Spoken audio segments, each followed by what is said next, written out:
about it actually. You see, I was over at the where they're having the luncheon over in the market center All right, the trade in room. Kennedy with Uh-huh. my wife, and first thing that got our attention, there was about 300 newsmen came running through the building there. It's kind of between here and Parkland House. It's somewhere out there where you're staying. It's Market Hall, Right, that's the exit Yeah. before Empire, I think. Yeah. and You were waiting then, for it. then we were waiting, but he was supposed to be there at noon or a little after. He was in the parade Mhm. from Love Field out here to, and some of the newsmen that I knew said that he'd been shot at. And the first thing was some people on Stemmons Freeway that had signs or some kind. They thought that's who shot him. People there did. Mm-hmm. But it later came out that he'd been shot at where he was, and then he was taken to Parkland, and then in about 30 minutes they announced somebody prayed and announced that he's dead. Then I was going on to Austin. I was what's not generally known probably, I was a great supporter of Kennedy. And that isn't popular in Dallas. Or You what. you were a great supporter of Kennedy, I was Yeah? chairman of when he had his rally here. I was chairman. and that wasn't really popular at that point, huh? Not exactly in Dallas. Now I don't know whether it was. I guess because but I was. They were having a rally during the election here. I'd supported Johnson, and they were both trying to get nominated, and he got it. And Mr. Rayburn and Uncle Joe Kennedy, I think, decided that Lyndon Johnson ought to be his running mate. And The rest is history. Right, the rest is history. paper. As best as you could recollect, Mr. Wade, when do you feel that, say, the evidence started actually coming into the Dallas officials and pointing the finger at Oswald at that? I mean, Well, they. from what you remember is best. Well, what happened on that? Ordinarily, I wouldn't have been at the police department. See, I interviewed Oswald as a short time, but I was supposed to interview him after we got him down to the county at 2 o'clock Sunday afternoon. Because there wasn't any privacy up there. The cameramen were Yeah, they were All over the place. 400 people there, some from behind the Iron Curtain, and it was a madhouse, Yeah. really. Yeah. But the only reason I went to the police department, I had some people up there. Bill Alexander was up there, and another assistant of mine. I was in touch with them. But I went down there because they put it on TV that they were going to file on him as part of an international conspiracy with Russia. And the White House, I wasn't talking to Johnson, I was talking to Cliff Carter, who was kind of his right-hand man. He's dead now. He said that the president is very worried about that causing bad relations with Russia. But I said, you don't have to. In Texas, all you got to do is allege that Lee Harvey Oswald killed John F. Kennedy by shooting him with a gun. Because you have to prove everything that's in the indictment. And I said, we're not going to file on him as a part of an international conspiracy. But he called 3 times and wanted me to go down there and be sure they didn't. And I finally went down there, never got into the place, but went over the evidence with the homicide people and the FBI and Secret Service, I guess, were there. And first we went over the evidence on the killing of Officer Tippett, which we had, I think, 3 eyewitnesses to that. had identified. But then we went over the evidence against him, and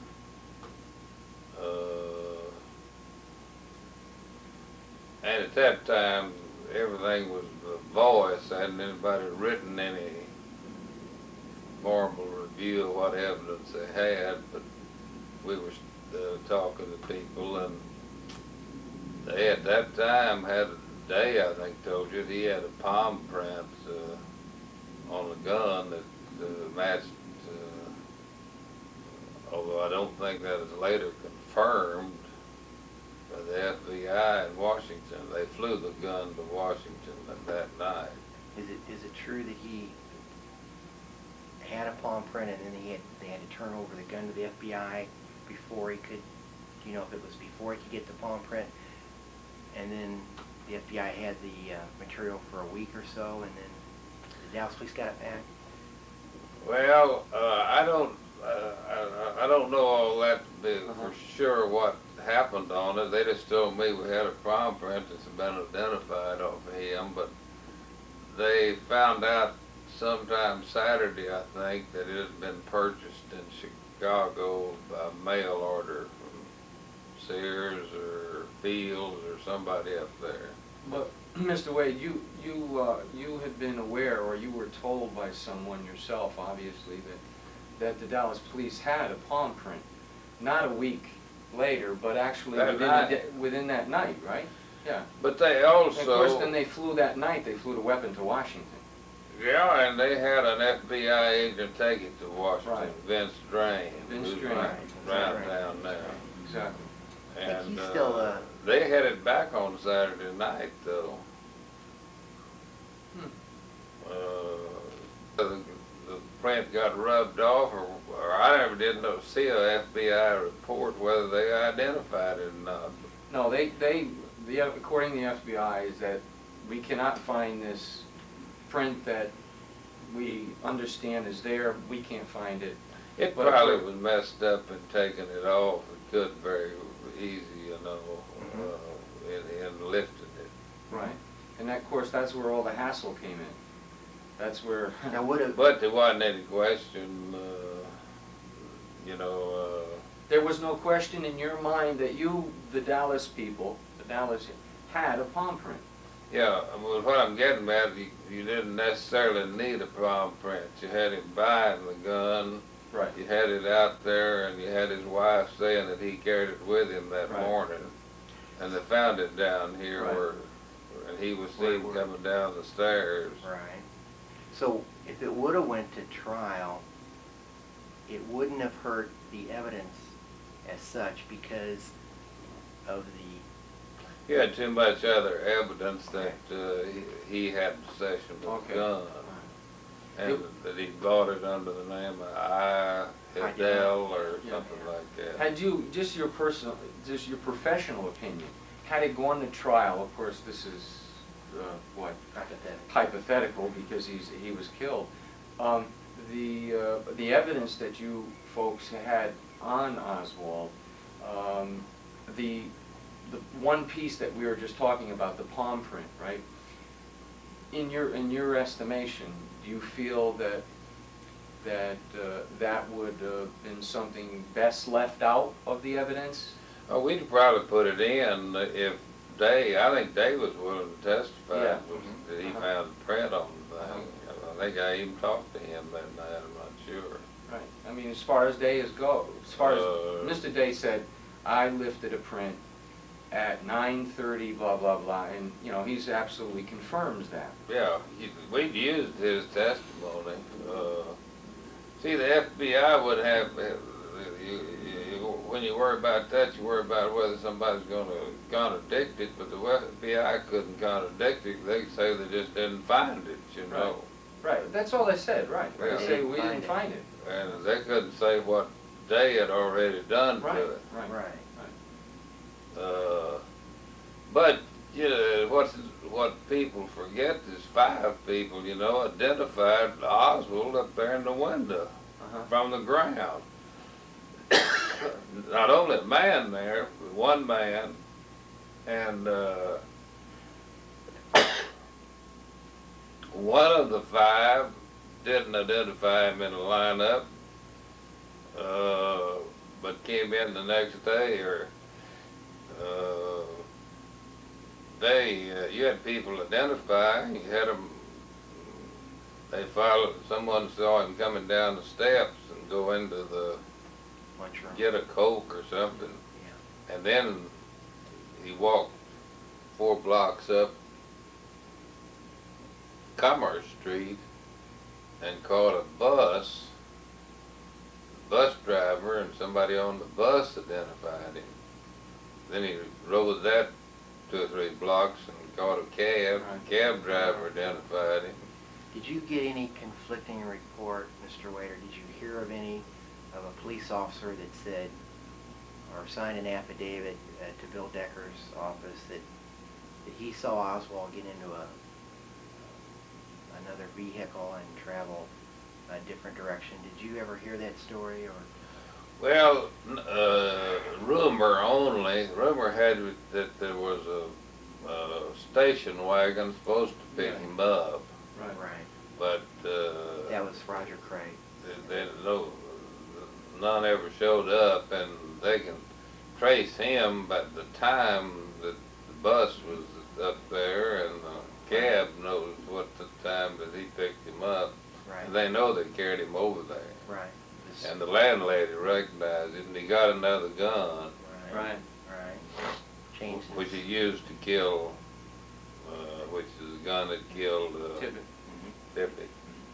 And he had that gun on him. That was traced back to him. I'm not sure how.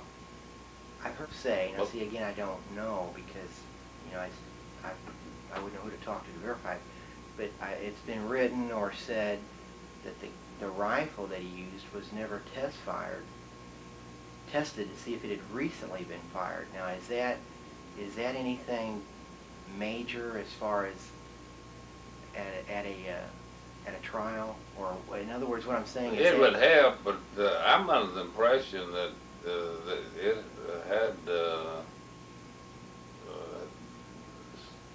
people found it, smelled of the barrel, and could smell smoke. Smell smoke. Okay.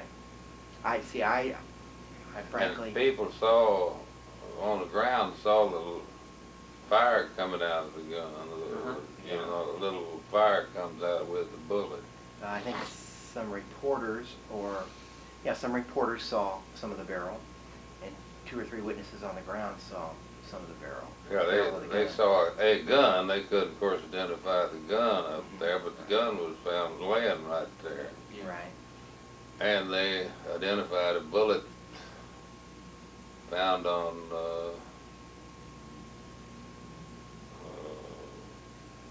I believe it was on the gurney Oh, right. where Conley was. Okay. Then came out of that gun.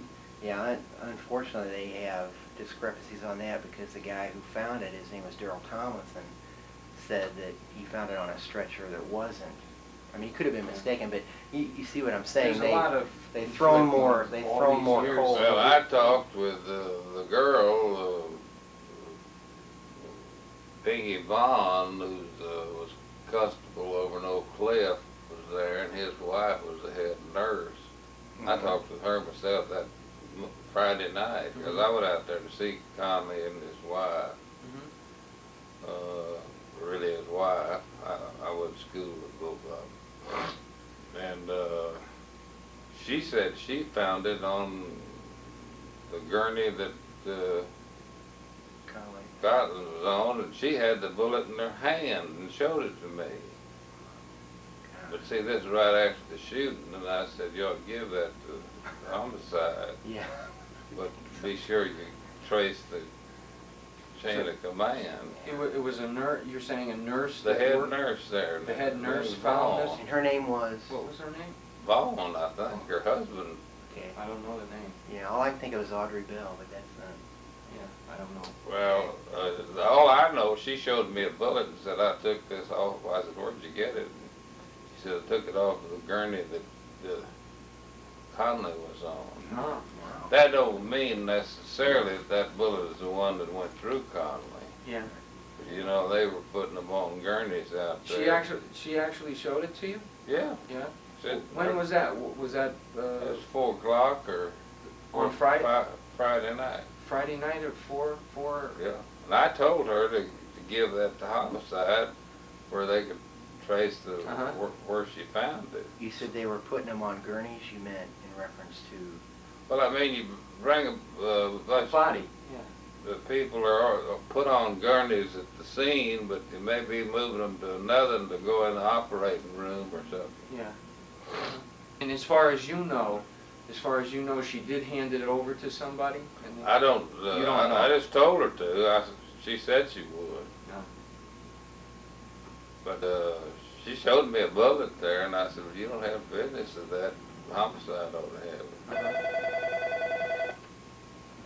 and then when we remember seeing you on TV, was that Friday evening later, or was it Saturday? I was on probably 8 or 9 o'clock Friday night, and my problem was I'd talked to different officers but had nothing in writing Right. to look at, Uh-huh. and the music thing happened in that interview. Of course, that's where I said it's an Italian or German gun. I didn't even know Yeah, right. what Yeah. make it was, or I hadn't seen it or anything. So that's where they printed the Of course. Mauser. Well, wasn't given an interview. I was down to see, the only thing, basically all that Oswald would say to me or anybody else for that matter was, I want my lawyer, named the guy in New York City. Uh-huh. Abbott or I can't yeah, remember. App, yeah, that's App. App, Yeah. yeah. And I called him or had him called, and he said, I'm not representing him. And then So the you second did- thing he'd say, well, police brutality. Look here to this scratch cut on my forehead. Well, that had happened when they arrested him Right. in the theater. Yeah. It was a fresh wound, and the chief of police and some of the powers that be up there said, well, press wants to know about this police brutality. They say you're beating him up and this and that. And I said, won't you go down and put him in a lineup and let the newspaper reporters look at him Mhm. to show that he's not being mistreated.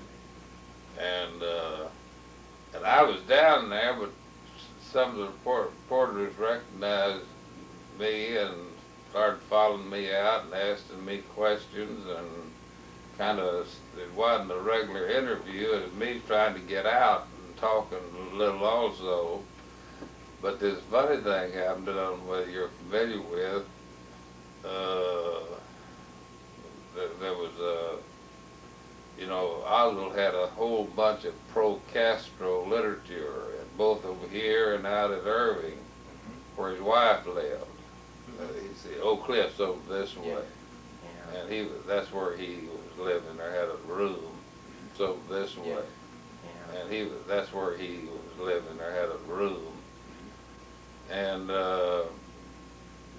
I couldn't think of the name of the organization. I'd seen some of the literature, and some newsman out in the audience yelled pro-Castro something, Right. coalition or something. Right, well, corrected what you had said, right? Is that what you're Well, saying? yeah, I had hesitated because I didn't remember the name Right. of it. He said the name of it was this. And Do you know who that person was who corrected? Very well. Jack Ruby. Well, when you're referring to when But you I said, didn't know him. Yeah. Right. I never had met Jack Ruby. Right. But I meant when you said then, free. Then when we started walking out, I was getting a little further, and he came running up there and said, I'm Jack Ruby, Uh-huh. to me. Yeah. And I said, what are you doing in here? They're supposed to just have the press. And he said, I represent the Jewish press. Is that what he said? Yeah. That's what another officer told me. Yeah. And then he wasn't satisfied with that. I was still kind of in a mob scene trying to get out of the building.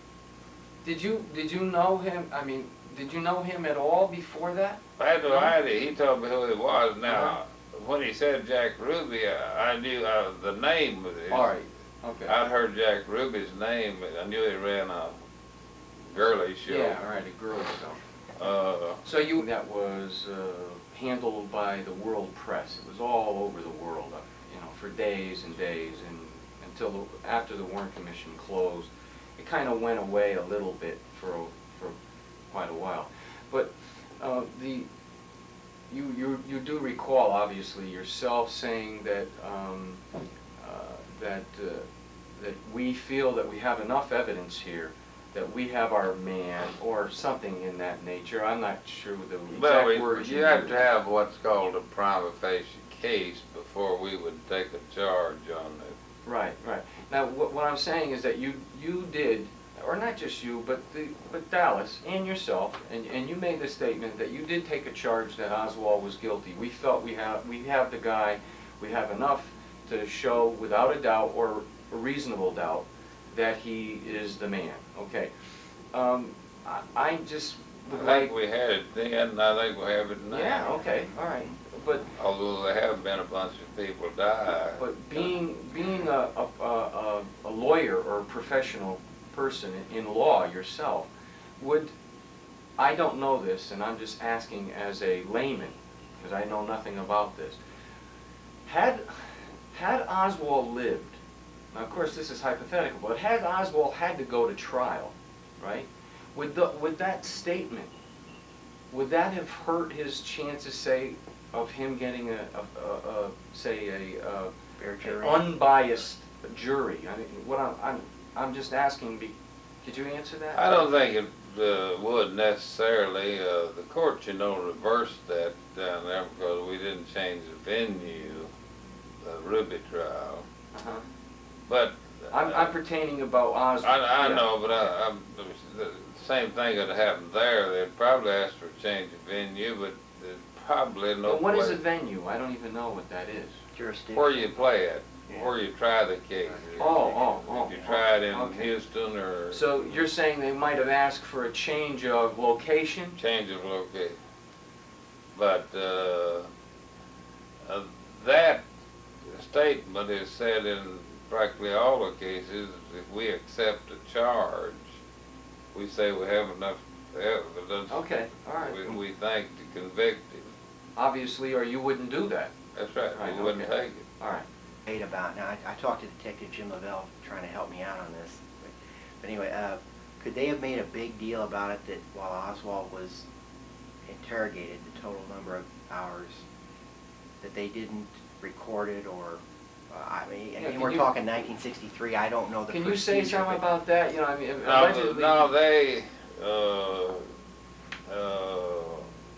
you have to know Captain Fritz to know that he never took any notes or whatever. But can you get away with that? For anyone, is that what you're saying? That's the Yeah. way that's the way he he did. operated. He was a hip pocket. He was probably the best homicide man to find out who done it, Uh-huh. and the poorest in paperwork Okay. that you give to the DA's office. All right. That's I've had cases where we were in the middle of a trial and say we're getting hurt here. Don't we have any evidence? Say eyewitness evidence. right. And he said, by the way, I do have, and he'd reach in his billfold and said, let's call this girl. All right. So See, he was even holding evidence withholding from the district attorney. so you're just saying that this was his mannerisms. This That's is the way he. modus operandi, and I don't think at that time they allowed interviewing them under recording. Oh. I mean, or had to get his permission, and I don't think he would have given it permission to anything. Oh. So we're asking you about, again, bottom line is, we have a man being interrogated for approximately 12 hours, and we have no, say, documentation on what he said. That was a very big question to a lot of people concerned then. You obviously can see why yourself. These people. Well, I can see why. I know Fritz and know his way he operated, but for one thing, he never told them anything. Yeah. I mean, if it had, it probably had it on I the see. front page of the paper. He The only never. He thing never admitted to anything. Is that what you're saying? Yeah, he never said anything incriminating. I see. And he even, when they called him down there, took him downstairs that Friday night, he said, "Look here, police," in front of the press, Yeah. "police brutality." Right. And An officer hit me. But he forgot to say. I want my lawyer now. You come close to another serious question about Yes, I was him gonna- not having a lawyer. I was going to ask you, what if, again, if he lived, right? I- When would this guy have gotten legal representation? Was there Well, anything in the Let me works? tell you what. Well, of course, he'd eventually been appointed a lawyer Uh-huh. by somebody, but Is there a time frame that No, the city, the rules now are stricter than they were at that time. okay. But and the only thing that means is anything he might have said would Couldn't- probably not be admissible if I see. because he hadn't been notified. See, we didn't have the Miranda case Right. then. He That's didn't. exactly You're what- saying. You're Huh? saying. That's exactly what Jim Yeah. Lavelle told me. Right. So you're saying that he didn't say anything, but if he had, and not having legal, It wouldn't legal, be, exactly. it wouldn't have been admissible in court anyway, Not likely. right? I see.